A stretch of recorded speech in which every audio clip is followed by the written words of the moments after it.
So I thought we'd finish this series on finite differences by adding a fun feature where you can draw the initial shape that a vibrating string takes. To do that, we're going to use the function drawing code that I previously developed for my interpolation series. I'll have a link to that video in the description below. But basically the way this function drawer works is you can click inside this space to add points to a function that you want to create. So let's suppose I want to create a function that has mostly going up here and then has a few points going down and then back up here.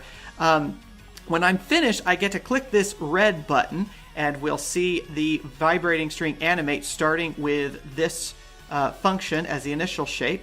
So here's the initial shape, and then the finite differences method takes over and it begins to vibrate. It's of course not a very fluid string because I put my data points pretty far apart, but this gives you an idea of just how close together those data points have to be. So this is animating this vibrating string forward in time using the code that we saw last time. Let me show you how these two interact in the code that we've got set up today. At the first part, we've got the function drawer code, which takes quite a number of lines of code.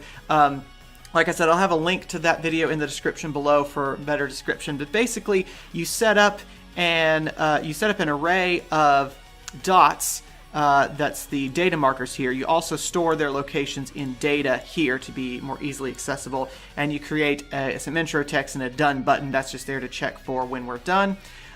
We set up done equal to false, and we will run this loop as long as people are adding points. We wait for a click on the screen, and then we simply add a data point and a data marker at that location where the click was made. Unless, of course, we have clicked on the done button. Once we click on the done button here, then we exit this loop and we move on to the rest of the code. And then we need to sort the data. We need to get them into the appropriate range, into the appropriate order, going from lower x to higher x. So this just takes us through that.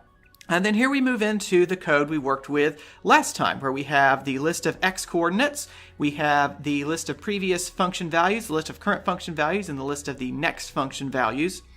And then we just go through the same setup we have here. The one major thing I had to change is that now there's no guarantee that those x values are going to be evenly spaced by the same value h. So you're not going to see the value h referenced anywhere here.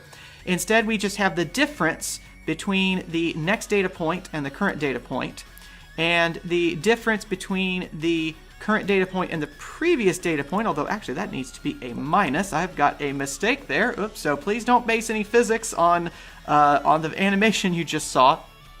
But basically, this is now giving me two values of epsilon, one for the step forward and one for the step back. And so the step forward is going to multiply the derivative moving forward, and the step back is going to multiply the derivative moving backward. That's the only change we really have to make here and then in the loop down below. Everything else stays pretty much the same. I had to fancify the selection of the bounds for the graph. I still need to tweak that a little bit, looking for a way to optimize that without having it zoom in and out all the time.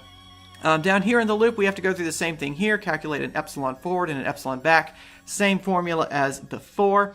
And then we just use the same calculation here. We just have to split up the step forward from the step backward. Now, I did get it correct down here, so I must have only made the mistake. Okay, I only made the mistake in the initial part up here. I fixed it down here because we have next one minus x, x minus previous. Here we've got forward and a step forward. Here we've got backward and a step backward. Here we've got forward minus current. Here we've got the current minus the backward one. And so we've got forward times a forward step, backward times a backward step. Okay, yeah, that worked out fine. And so basically what you can do, you don't have to give it a function as an initial shape. You can draw your function. Let's press Control 2 to run this again. So you can draw whatever kind of shape you want for your guitar string. So for example, let's suppose you wanted to do a sawtooth function and you didn't want to have to program in a sawtooth function. You can just draw a sawtooth function, or at least your best approximation to a sawtooth function. A sawtooth function is a jagged function that goes up and down. It looks like saw teeth. I am not doing such a good job drawing this, so I might be better off putting it in as a function, but this will be a fun one to do, I think, because it's got so many nearly straight lines up here. There we go. And so basically you can use this to kind of make whatever animation you want. If you find a neat initial shape that gives you an animation that you think is really cool, feel free to leave a video or a GIF of it in the description, or excuse me, in the comments below. I always forget, y'all leave comments, I leave a description. And, you know, we can try to recreate it and we can see what kind of interesting stuff you come up with. So basically, once you're done adding your data points, you click on this button to finish. And then you scroll down and we watch our sawtooth function. Oh yeah, that is gnarly. That is a pretty cool wave animation, I think. However, the code feels just a little bit incomplete because these dots themselves are not moving. So what I think I'm going to do for the last few minutes of this video is have these dots move, because I have these data markers. There's no reason I can't move those. I am storing the markers in an array. In a list. I'm storing them under data_marks. All right, and so there, I just have to change their position components. So all I have to do when I update my graph, let's see, where do I update the graph? I update the graph right here, it looks like. So that's an appropriate spot to update the data markers. So all I have to do is say data_marks, and I'm referencing the ith coordinate, so that's going to be the ith data marker dot position equals vector.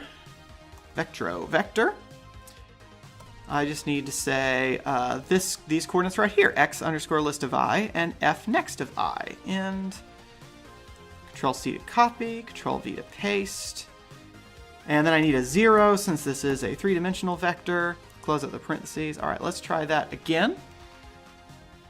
So let's draw a function. Let's make this one a little more sinusoidal shaped compared with the sawtooth function. There we go. There's a couple peaks and a trough. All right, so let's click button to finish and we will start the animation. And now these are running, moving to keep up with the graph. So the graph here is now being duplicated by the dots up here, which is pretty cool, I think. So do let me know if you come up with any cool animations out of this from an interesting initial shape. Thank you so much for watching. I will see you next time. Bye-bye.